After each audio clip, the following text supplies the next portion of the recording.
Artificial Intelligence Strategy, the AI Opportunities Action Plan, to give it its proper name. From schools to the NHS, AI is going to be unleashed on public services to help them reach their full potential. That's according to the PM. Now, there's been lots of analysis today saying that the AI speech was overshadowed by the economy. And in a sense, that's true. There are obvious questions on the falling pound, the rising cost of government debt, the Chancellor's future. But it misses the big point, because this is the economy story. This is the basket in which Keir Starmer is putting his eggs, whether it's growth, efficiency savings, or how to answer that all-important conundrum about how you deliver good public services when there's no money around. AI is the answer to the economy question. But it's a really risky one, because frankly, nobody really understands AI. Not even the AI experts, they freely admit they don't know where this is going to take the world and how it will impact everything from the jobs market to our energy supply. Now, at this point, I would usually say that we'll try and get the answers on the show tonight, but I'm not going to pretend we're going to get the answers to AI. What I can promise you, though, is that we'll at least be trying to ask the right questions. So first tonight, I've been putting some of those big questions to the Science Secretary, Peter Kyle. Let's hear what he had to say. Thank you very much for being on the programme tonight. So today you've launched the AI Opportunities Action Plan. So what's the kind of dummy's guide to it then? Well, AI is going to transform society and our economy profoundly. I mean, think about the impact electricity had on the economy and society when it was released. It's a universal technology, so it's going to get absolutely everywhere. So we need to make sure two things. Firstly, we have the infrastructure as our country that can withstand this, because it's going to need enormous amounts of electricity. It's going to need the data processing centres, those factories of AI. Data goes in, needs to be processed, and it needs to go out in a way that's usable. That's what data centres are all about. But it also needs a second thing, a government that is actively trying to shape how this technology will filter through the economy and society, so we can make sure that it has equity baked in at the outset. Those communities that need to benefit from it do, because I'm not going to stand on the sidelines when technology that is so potent starts to interact with society and the economy and not do everything I can do to make sure that it benefits positively people who need to benefit the most, get the most, and that no community is ever left behind. There's so much to talk about on this, but I just want to pick up on the first thing you said about having the infrastructure, because it feels to me that this is really important and it's something we haven't discussed much today, because the AI uses an awful lot of energy, right? And there are already concerns about the UK's energy supply. We pay higher prices for electricity than anywhere in the developed world. Isn't AI going to put even more pressure on that supply? That's right. And AI, this is when it gets so complicated, because AI is going to, the processing of it is going to put a lot of pressure on our energy systems if we don't act now. But also, AI is going to help us distribute electricity more efficiently and effectively.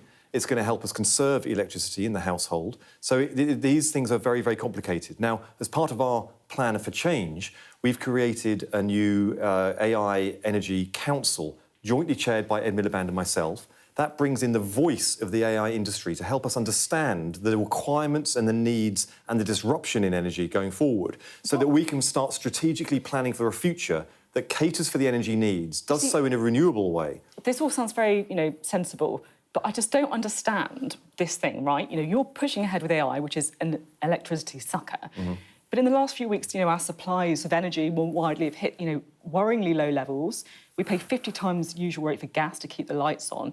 And at the same time, we have a government that is doing the opposite of diversifying our energy supply. I mean, don't you need to tell Ed Miliband, look, we're using all this new energy. We need to start getting it from everywhere, not just ruling out oil and gas. Well, firstly, you said that we're a sensible government, and that is amazing to hear. No. I said it sounds sensible. Sounds sensible. But actually, what I don't understand is, if you're saying that Ed Miliband's on this council, why it doesn't feel like it's feeding through into the policy. No, it feels like you're limiting the amount of energy we're using at a time when we need more than ever. We've inherited a situation where the strategic needs of the future of our economy, AI, hasn't even been considered in government. I'm talking about the specific energy plans that you put in place via Ed Miliband, shutting off new oil and gas at a time when you're saying we need, AI going to use more energy. What I don't get it. So you said that the requirements of the people investing and the organisations investing in infrastructure, they also want sustainable renewable. Now, Google, Microsoft, AWS, Amazon Web Services, the big providers of data infrastructure who are investing billions and billions into our economy, they also have their net zero targets to meet, sometimes 2035, sometimes 2040. We all want net zero. Don't get me wrong, we all want that to happen. And they are the ones that are paying for it. But at the same time, at a time when we've seen it recently with cold weather, when wind levels are low, what are we going to do? These are opportunities because we have businesses that are willing to put billions in. Today alone, we announced an additional £14 billion worth of investment into our AI sector. In 6 months since we came in, it's £24 billion. You brought Ed Miliband to chair this council to keep him in line. Is that the idea? What I've done is I'm co-chairing with Ed Miliband to bring the strategic needs of the industry of the future, which is going to place, as you say, and I accept, huge burdens on our energy, but massive opportunities for our entire country, exciting opportunities. So let's get the strategic intention there. Ed and I, on the Department for Science and Technology, which is representing the industries, has the connections in the industries. Ed, which is rolling out the energy needs of the future. But we're talking about small nuclear reactors. We're talking about fusion. I was in Culham, our fusion plant and research centre, just last week. We need to make sure that we are matching the investment with the energy delivery possibilities of the future. And if we get it right, oh my goodness, the opportunities that our country would face would be absolutely endless. The other thing that many people worry about when it comes to AI are jobs. And look, I accept that jobs will be created in the AI sector, of course, if we embrace this, if we become a world leader in it, as Keir Starmer says. But if you're honest with people, AI will mean job losses as well, won't it? Jobs will be created. I think the majority experience will be that jobs will become more satisfying because mundane tasks will become routinised by AI, which means that people can focus on what their talents are, what they went into the jobs for in the first place, which would be a much more satisfying experience in the workplace. But yes, there will be displacement too. What we're doing mean? Well, it does mean that some jobs will have to adapt, some jobs will be replaced. And I think what we're trying to do is understand the evolution of the marketplace. The jobs and the economy, they adapt over time anyway. So we're very used to having a fast-changing work environment.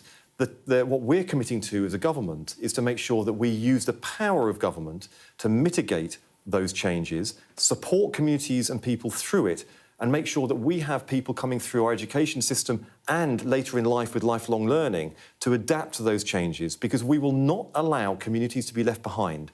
We will not allow communities to be abandoned, as they were in the 1980s, as they have been with the successive Labour-Tory governments since. This government will invest in those communities and make sure that means staying in touch with the changes.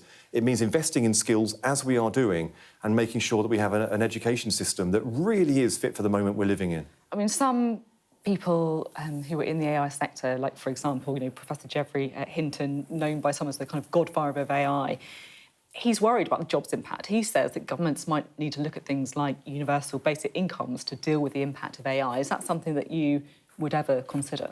I've met the godfather and the godmother of AI, Fei-Fei Li. Godmother's very important as well. Yeah, Fei-Fei Li, who is an astonishing intellect, and I met her just before Christmas. These are people who think very deeply about the impact that AI will have, and they need to be respected. There are lots of different views about how AI will impact society and our economy and our country and the globe when you start looking 5 to 10 years out. What we need to do is get the basics right, get the infrastructure right, make sure we have a good, mature, reflexive legal and legislative system, a government that is there watching and interacting with this, because I am not going to stand on the sidelines when this change happens. So that we need to understand as much as we can, but we need to prepare when we're thinking into the long term, not based on one opinion on what might happen, but on the facts as they are evolving. And right now we have this huge opportunity.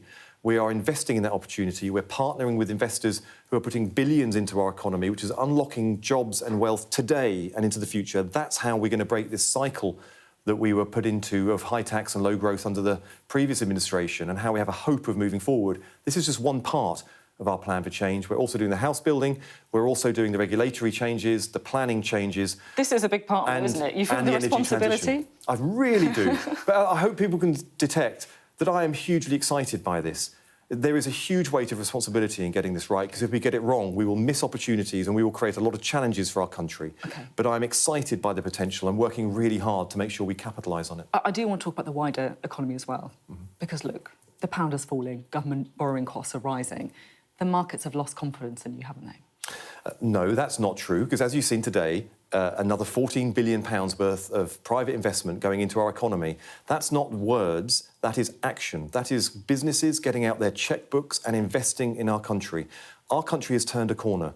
We inherited a really difficult set of circumstances. We spent the summer explaining to the public just why we had a difficult set of circumstances and making sure everything was out in the open. We had the budget that fixed the foundations. Now we have the plan for change. You see today what I am doing with AI, and that is the digital infrastructure of the future. Look, I'm talking about the reality. I mean, this is not like a value judgment. I'm talking about the reality of what is happening with the markets now. You know, whether that's government borrowing, whether that is, you know, the value of the pound. That's the message they're sending to you. They've lost faith in you. Ministers don't comment on market movements for very, very understandable reasons. All I would say is that when you look at global trends and global impacts on other like-minded economies, you see a very similar pattern at the moment for lots of different geopolitical reasons. What you see with us, though, in the actions we're taking, is making sure we're getting the structure of our economy right, that we are investing, even in difficult times. Our R&D budget is up 8.5%. The money we are spending in the industries of the future and making sure we get the innovation out there, because no business, no country has ever turned around a failure into a success by not investing in the innovation and the future opportunities that lie before it. Is Rachel Reeves safe? Rachel Ridge is doing the most amazing job. I couldn't have done what I did today without Rachel. I couldn't have made any of the announcements that I've made without working with her, using her insight, using the power of the Treasury. And she has found ways of, yes, plugging the gaps, dealing with and mitigating the failure of what went before, but also finding ways to invest. We are investing in our future. What the previous lot were doing were managing the decline. Now, it's early days, but you are seeing policies like we saw today with AI investment zones, 2 new units in government, and an energy council that's going to put the voice of AI into the centre of government, bringing people and talent into government to try and do this. You're seeing plans that meet the scale of opportunities before us. We've spoken a lot about AI. I had to... we talk about the future of Rachel Reeves. Obviously, Keir Starmer has come out to kind of tweak his statement, if you like, to say that she will be Chancellor for the full term. I got my old Tom Baldwin book out, actually, the kind of biography of Keir Starmer, because there was a quote that I wanted to read today, where Keir Starmer tells him, "People will only believe we're changing politics when I fire someone on the spot. If a minister, any minister, makes a serious breach of the rules, they'll be out." And he's then asked, what if it's someone as vital to his project as Rachel Reeves? It doesn't matter who it is, they'll be sacked. Who's prepared to be ruthless, isn't he, if necessary?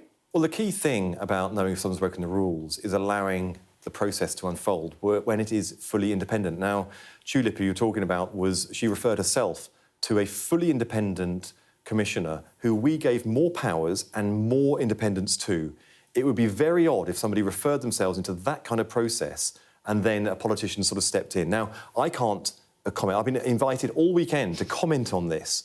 But the whole point of having an independent commissioner is that you don't have colleagues who have relationships getting involved in these sorts of decisions. I'm pretty sure you can tell by Keir and his actions ever since he's been leader of the Labour Party that he takes these sorts of judgments and processes incredibly seriously. And when he has the interests of the country at heart, the country is always first. OK, thank you very much indeed. Thank you.